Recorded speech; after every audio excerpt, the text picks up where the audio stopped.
আমার তো তার ফেজও মনে নাই, তার চেহারাও মনে নাই। আসলে 7 বছর আগে ডিভোর্স হয়ে গেছে, আমি তাকে নিয়ে কি বলবো।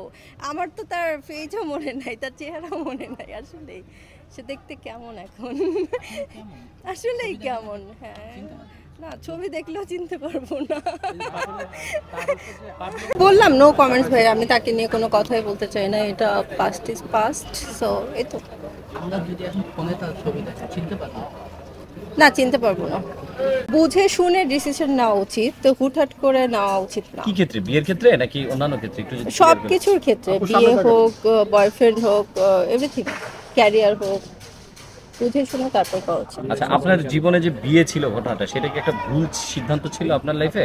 এটা নিয়ে আমি কথা বলতে চাচ্ছি না, নো কমেন্টস। আচ্ছা, সুন্দর, আপনি পাস করে দিলেন। আচ্ছা, মারিয়া মিমের অনেক রিলস দেখছি সোশ্যাল মিডিয়াতে ভাইরাল, নাচানাচি, তারপরে অনেক চোখের পানি মুছছে, এমন একটা বেশ কিছু রিলস। এটা কোনটা চোখের বিভিন্ন, মানে আপনার হয়তো গত ম্যাচে হারার পর হয়তো একটু কষ্ট পেয়েছেন, এমন হতে পারে।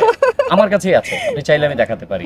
তো এই যে অল্পতেই আনন্দ পাওয়া হওয়া, আনন্দিত হওয়া, আর এই অল্পতেই কেটে ফেলা, এটা কি মারিয়া মিমের স্বভাব?